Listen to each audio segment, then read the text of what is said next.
प्रश्न, प्रतिचिह्न विधि में प्रयोग की जाने वाली तकनीकों का विवरण दे। Explain the techniques used in sampling method. उत्तर की रूपरेखा। उत्तर। भूमिका। सामाजिक विधियों से संबंधित शोध में प्रतिदर्शन का बड़ा महत्वपूर्ण योगदान है। प्रतिदर्शन शोध की परिशुद्धता को निर्धारित करता है। यदि प्रतिदर्शन को चयन करने में गलती होती है तो यह शोध के परिणामों पर नकारात्मक प्रभाव डालता है। किसी शोध के लिए प्रतिदर्शन से आंकड़ों को इकट्ठा करने में प्रतिदर्शन तकनीकों का उपयोग होता है। परिमाणात्मक शोध में प्रतिदर्शन तकनीकों का उपयोग बहुत बड़े स्तर पर किया जाता है। प्रतिदर्शन तकनीकों का उपयोग हमारे दिन प्रतिदिन के जीवन में भी होता है। उदाहरण, हम कोई खाद्य या सामग्री खरीदते हैं तब हम प्रत्येक दाने की जांच पड़ताल नहीं करते हैं, अपितु कुछ दाने प्रतिदर्शन के रूप में लेकर जांच करते हुए गुणवत्ता की पहचान करते हैं। संपूर्ण जनसंख्या का अध्ययन करने के लिए हम जनसंख्या के किसी विशेषता के आधार पर एक बड़े भाग से कुछ इकाइयों को लेकर अध्ययन करते हैं, जो उस जनसंख्या के बड़े भाग का प्रतिनिधित्व करता है। इसके पश्चात उस प्रतिदर्श का गहराई से अध्ययन किया जाता है ताकि किसी निष्कर्ष पर पहुंचकर जनसंख्या के बड़े भाग के साथ सामान्यीकरण किया जा सके। यदि आंकड़े ईमानदारी से एकत्र किए जाते हैं तो सभी का प्रतिनिधित्व होता है एवं इससे आंकड़ों डेटा की विश्वसनीयता बढ़ती है। प्रतिदर्शन में उपयोग होने वाली विधियां और तकनीक। किसी भी डेटा से प्रतिदर्श चयन करने की कई विधियां हैं। शोधकर्ता कोई प्रतिदर्शन की तकनीक या विधि किसी शोध समस्या या उसकी प्रकृति के आधार पर चुनता है।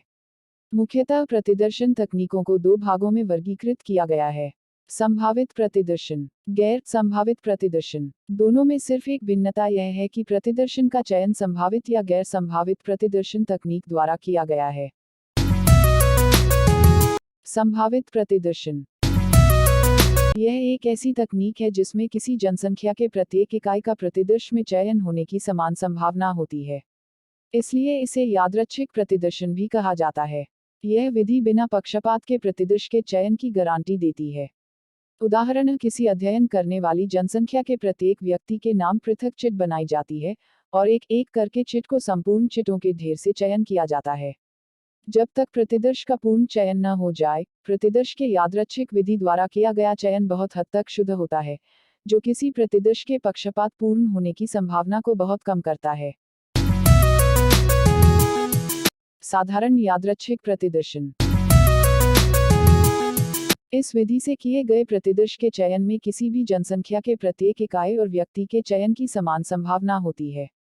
उदाहरण, यदि शोधकर्ता 25 छात्रों का चयन 60 छात्रों की कक्षा से करना चाहता है तो प्रत्येक विद्यार्थी के चयन की संभावना 1/60 होगी।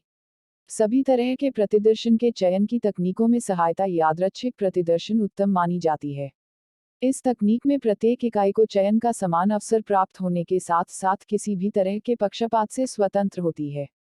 किसी भी इकाई का चयन किसी शोधकर्ता की पसंद के आधार पर नहीं होता, बल्कि प्रत्येक इकाई के चयन में संयोग के आधार पर समान अवसर प्राप्त होते हैं। यादृच्छिक प्रतिदर्शन के विभिन्न तकनीक इस प्रकार हैं। 1. लॉटरी विधि। यह प्रतिदर्श चयन की सबसे आसान विधि है। इस विधि में प्रत्येक इकाई को एक निश्चित संख्या प्रदान की जाती है। इसके उपरांत संख्या को एक कागज के टुकड़े पर लिखकर चिट के रूप में बॉक्स में डाल दिया जाता है। इसके बाद एक तटस्थ व्यक्ति, जिसकी आंखों पर पट्टी बंधी हुई है, उसे बॉक्स से चिट को चुनना होता है। यहाँ पर इस बात का ध्यान रखा जाता है कि सभी चिट का रंग एवं रूप एक समान होना चाहिए। 2. घूर्णन ड्रम का उपयोग। इस विधि की प्रक्रिया कुछ परिवर्तन के साथ लॉटरी विधि समान है। इस विधि में सभी इकाइयों की सूची बनाई जाती है एवं 0 से 5 तक में वर्गीकृत किया जाता है। तब उन सूचियों 0 से 5 तक को किसी कागजों या लकड़ी पर चिन्हित करके ड्रम पर लगाया जाता है। इसके बाद ड्रम को घुमाया जाता है एवं जरूरत के हिसाब से चिट को ड्रम से निकाला जाता है। 3. क्रमबद्ध सूची के आधार पर चयन। इस प्रक्रिया में प्रत्येक इकाई को वर्णमाला, संख्या या भौगोलिक स्थिति के आधार पर सूची में वर्गीकृत किया जाता है। इस तरह से संख्या के आधार पर चयन करने की प्रक्रिया में शोधकर्ता के प्रत्येक गुणक का चयन कर सकता है। वर्णमाला के आधार पर चयन में स्वर के आधार पर किया जा सकता है।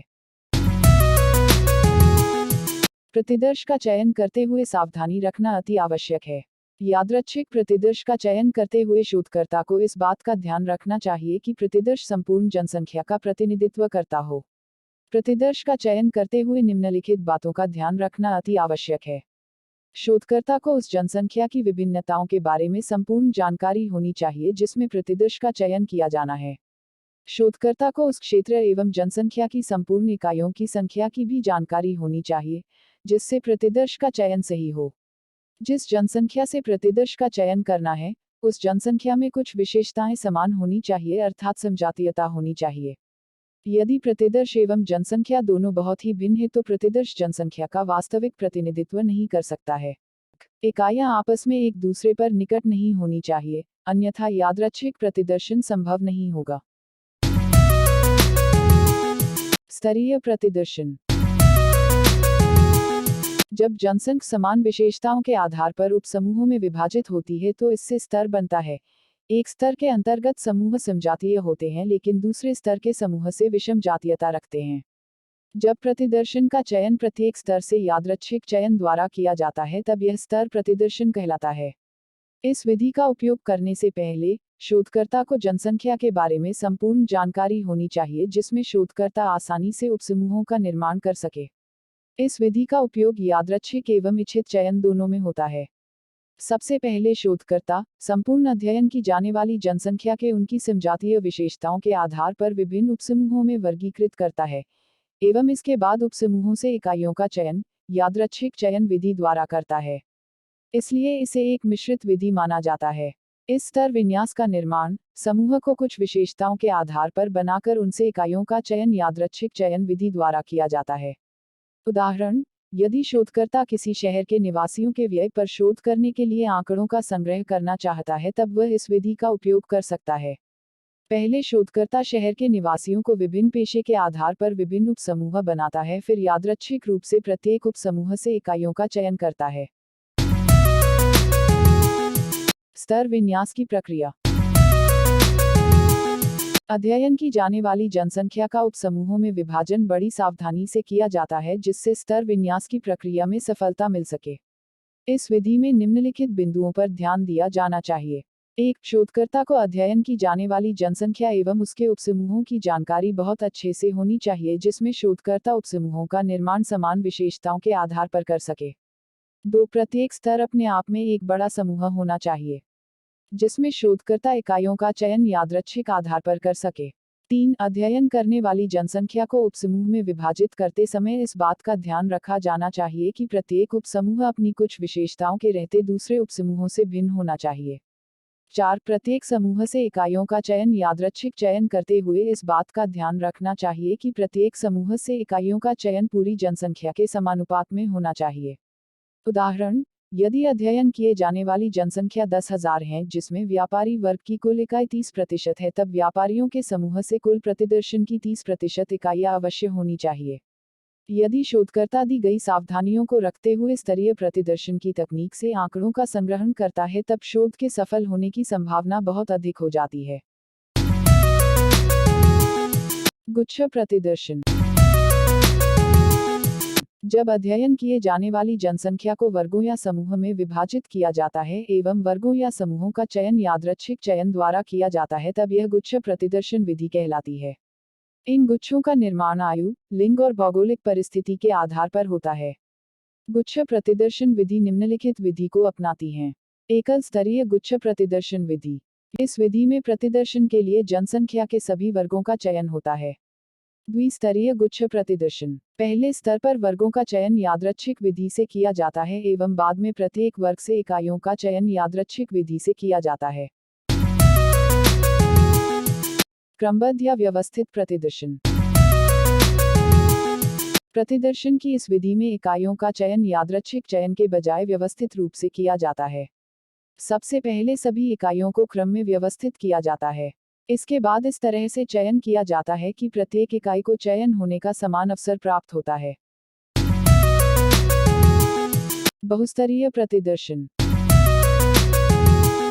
यह विधि थोड़ी जटिल है एवं 2 या 2 से अधिक स्तरों से मिलकर बनती है।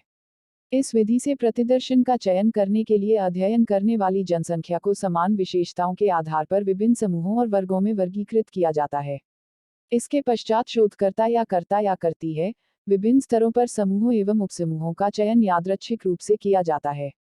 तत्पश्चात सबसे बाद वाले स्तर पर यह तो संपूर्ण उपसमूह की इकाइयों का अध्ययन किया जाता है या इकाइयों का चयन यादृच्छिक आधार पर किया जाता है।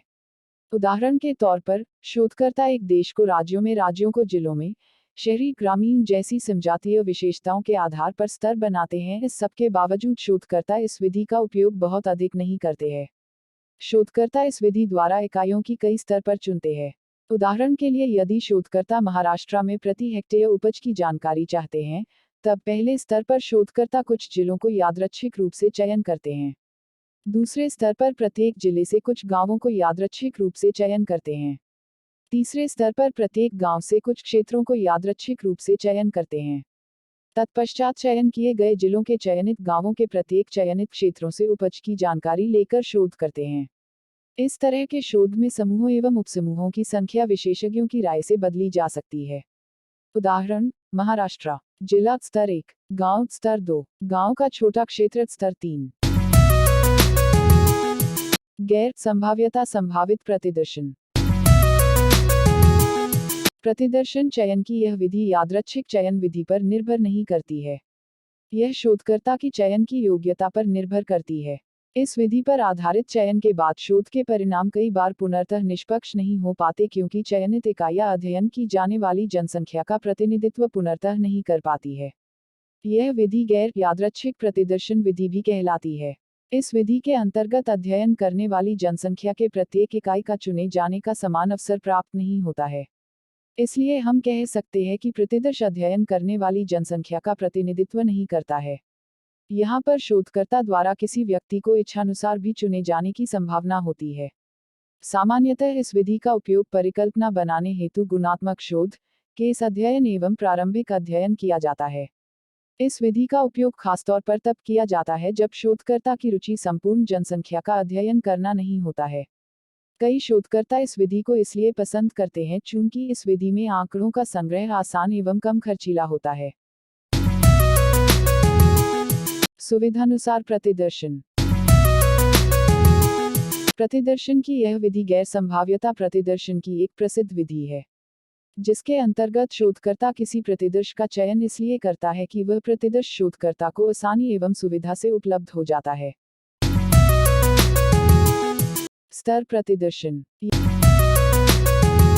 यह विधि इच्छित प्रतिदर्शन विधि भी कहलाती है।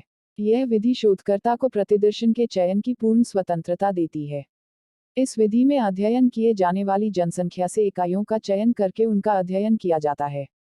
शोधकर्ता इस विधि का प्रयोग तब करता है जब अध्ययन किए जाने वाली जनसंख्या में विषमता नहीं होती है एवं शोधकर्ता जनसंख्या के विभिन्न पहलुओं का ज्ञान रखता है। यह विधि यादृच्छिक चयन के बजाय इच्छित चयन पर केंद्रित है। कोटा या अंश प्रतिदर्शन। प्रतिदर्शन की यह विधि गैर संभाव्यता प्रतिदर्शन की एक विधि है। इस विधि के अंतर्गत प्रतिदर्शन के चयन के समय पहले शोधकर्ता अध्ययन किए जाने वाली जनसंख्या को उपसमूहों में विभाजित करता है, फिर इसके पश्चात उन उपसमूहों से प्रतिदर्श का चयन उनके कुल जनसंख्या में प्रतिनिधित्व के आधार पर करता है। स्नोबॉल प्रतिदर्शन। शोधकर्ता इस विधि को उपयोग में तब लाता है जब वह अध्ययन करने वाली जनसंख्या से पुनर्तः जागरूक नहीं है। शोधकर्ता किसी एक व्यक्ति से अन्य व्यक्तियों के बारे में जानकारी लेता है, तब शोधकर्ता उन व्यक्तियों का चयन प्रतिदर्श के रूप में कर लेता है। जैसे कि प्रतिदर्शन की जनसंख्या लगातार बढ़ती रहती है, इसलिए इसे स्नोबॉल प्रतिदर्शन कहा जाता है। निष्कर्ष। किसी शोध के लिए प्रतिदर्शन से आंकड़ों को इकट्ठा करने में प्रतिदर्शन तकनीकों का उपयोग होता है। मुख्यतः प्रतिदर्शन तकनीकों को दो भागों में वर्गीकृत किया गया है: संभावित प्रतिदर्शन, गैर संभावित प्रतिदर्शन। दोनों में सिर्फ एक भिन्नता यह है कि प्रतिदर्शन का चयन संभावित या गैर संभावित प्रतिदर्शन तकनीक द्वारा किया गया है। संभावित प्रतिदर्शन तकनीक एक ऐसी तकनीक है जिसमें किसी जनसंख्या के प्रत्येक इकाई का प्रतिदर्श में चयन होने की समान संभावना होती है, इसलिए इसे यादृच्छिक प्रतिदर्शन भी कहा जाता है। गैर संभावित प्रतिदर्शन विधि पर आधारित चयन के बाद शोध के परिणाम कई बार पुनर्तः निष्पक्ष नहीं हो पाते क्योंकि चयनित इकाइयां अध्ययन की जाने वाली जनसंख्या का प्रतिनिधित्व पुनर्तः नहीं कर पाती है। यह विधि गैर यादृच्छिक प्रतिदर्शन विधि भी कहलाती है।